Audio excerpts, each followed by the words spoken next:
Ignition sequence starts. 6, 5, 4, 3, 2, 1, 0. Liftoff. We have a liftoff.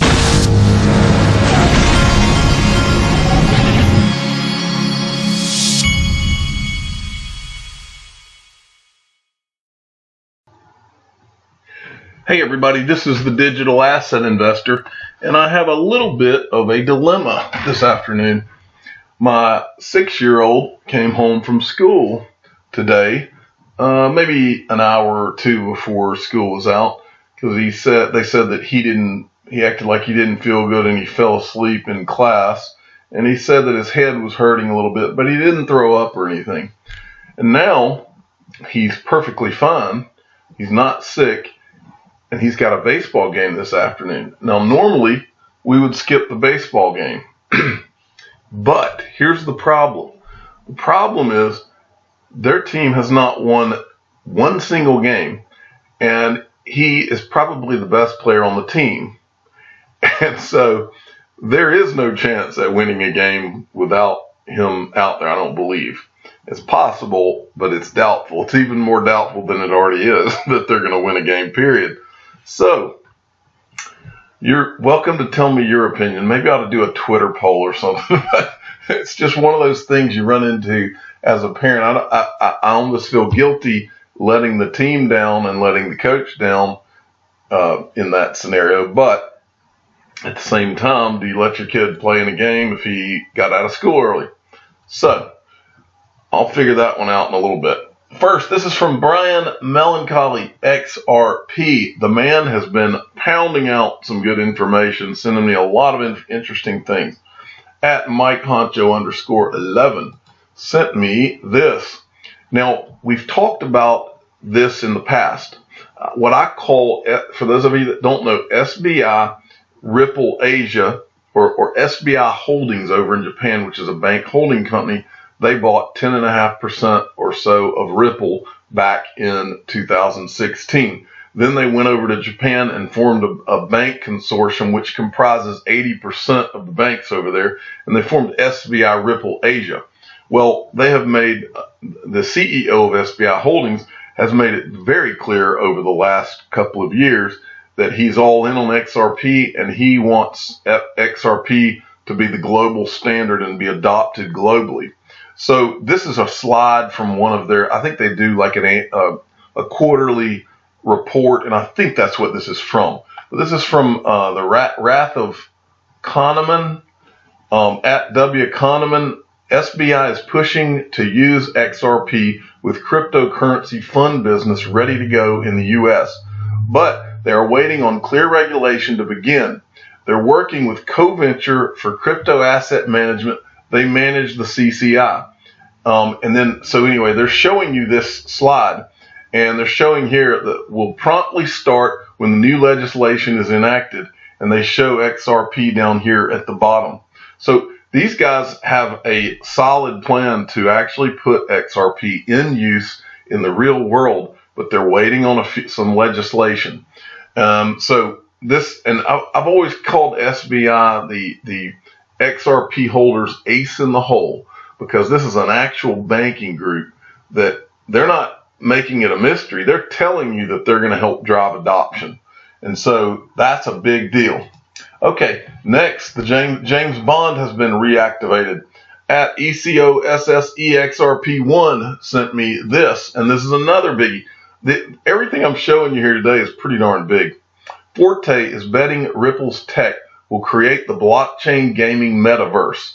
Now, they talk about a couple of things in this article. I wanted to just read and make sure you let this sink in and sink in well. One thing that we don't talk about often on this channel is Codius. Codius is the smart contract platform for XRP. And that's not something that's talked about much, but there's a lot of people that think that smart contract platform will be better than any of these others out there, like Ethereum and all of this, EOS. And so, but it's not talked about much, maybe for a reason. Well, listen to this. Ripple is putting an aggressive foot forward into the multi-billion-dollar gaming industry.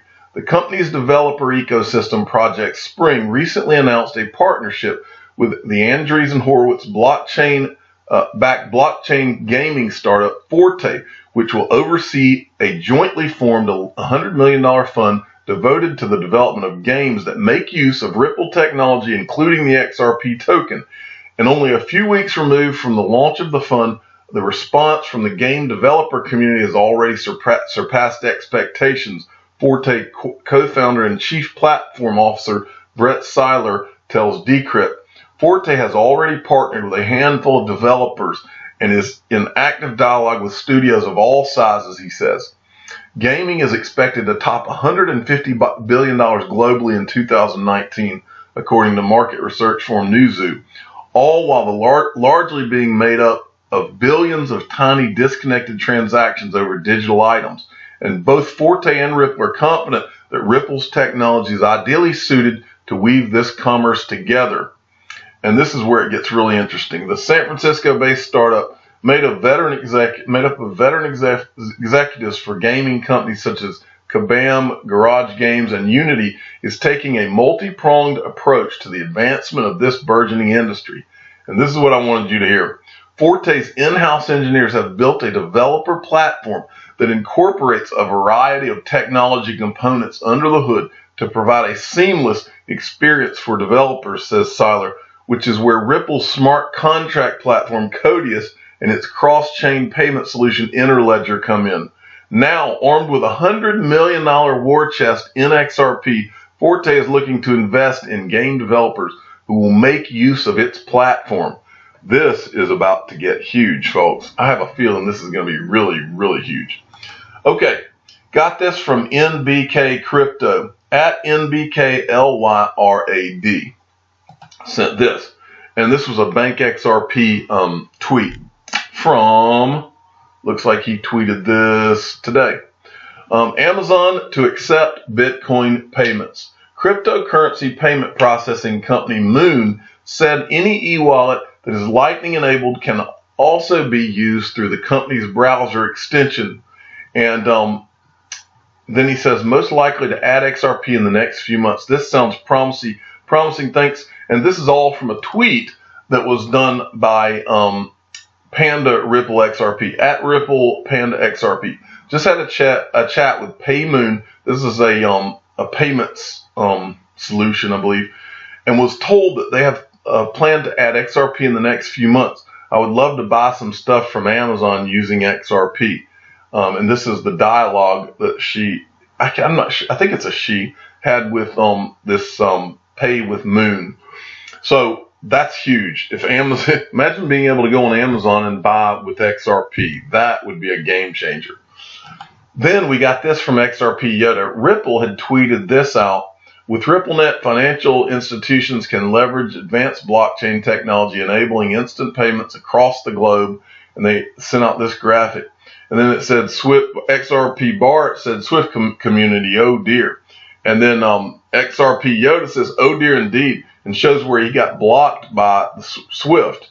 And then Bart comes in and he says, I'll probably be blocked once they see this. And Yoda says, I got blocked after posting this fun fact XRP, to the XRP community. Let that sink in. Swift GPI use Corda, and that is the boom. Now, I can't remember if I covered this a while back, but look at this. This was a tweet from R3.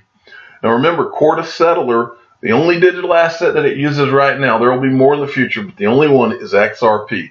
We are excited to announce our partnership with Swift Community to integrate GPI with Corda Settler, which uses XRP. That's pretty big, and I think that's older news, but still, that's good stuff. Next, this is from Leonidas. Important milestone, 1,000 plus markets on XRP Arcade. XRP is now available on 1,000 plus markets across 316 exchanges that we know of. Now, folks, I can't, and I'll show you his website, what he's talking about. His website is xrparcade.com. You should definitely go check it out. He's got tons of information on here. But what he's referring to is all of these markets for XRP now across the globe. And I can't stress enough to you that in the last bull run, we had so many fewer markets that XRP was in, and we still went all the way to like $3.50 to $3.80 per XRP.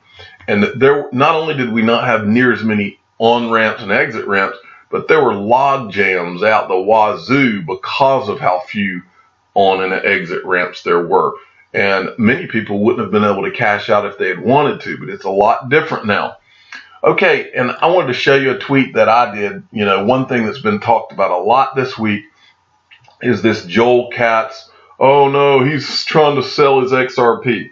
Well, I just want to go, I wanted to summarize this, because every time, it's like every other week, there's a new piece of FUD where people are trying to scare people out of XRP. And I just want to make you understand, I've been in XRP since about late 2013. And there was a long period of time where I just had it somewhere and forgot all about it because I wasn't sure if it was for real. I thought maybe I had been wrong about it. But over the course from 2013 until now, for XRP, it's been more than anything. But I mean, back then they were acting like tomorrow would be the day that the banks or the countries would just outlaw XRP and all of these digital assets. But specific to XRP, I've seen it all. They've said XRP is going to be a security that it's centralized, banks won't use it, can be frozen, will be dumped by Ripple. Ripple will flood the market. Our community's full of bots. Ripple can create more. There's too many coins. It's too fast. It's a scam. It's a Ponzi scheme. JP Morgan coin will kill it. And now this week we're hearing that Joel Katz is selling all of his holdings. And I wanted to make a point here. Through all of that negativity, I knew what I was invested in. I was confident in what I was invested in because I did my research. I looked at the people involved. I looked at what they were working on and the education behind these people and who they were connected with and the venture capital firms that were investing in them and believed in them and all of the different things, the technology of it and all of it, and how XRP was a better technology than all these other things. All of those things led me to have the conviction to hold and ignore all of these people who are intentionally, they're enemies of XRP because it's the greatest digital asset ever created. Because I was able to ignore those things since late 2013, because I was able to do that, I have experienced over 36,000% gains. I've never had gains like this in any other investment. And to this day, it blows my mind how early we still are. That's the crazy part about it. It blows my mind every day. It's the best investment of my lifetime if I stopped now and got rid of it, but I'm not. And so I make the point, keep this FUD coming because it seems to be very profitable for me. But that's only when you have the guts to ignore it. But don't ignore it just because you want to ignore anything negative about XRP. Ignore it if you've done your research and you've looked into all of this the way that I have. Then you're in a position to ignore it. Don't ignore anything if there's legitimate evidence to those facts. But my experience in being an XRP holder is that it gets attacked by more people across the board than any other digital asset, and it's because it's the greatest digital asset ever created. I'm the digital asset investor. I'm not an investment advisor. This is for entertainment purposes only. Please subscribe and hit the like button, and tell your friends and family to ignore the FUD if they've done their research. Thank you for listening.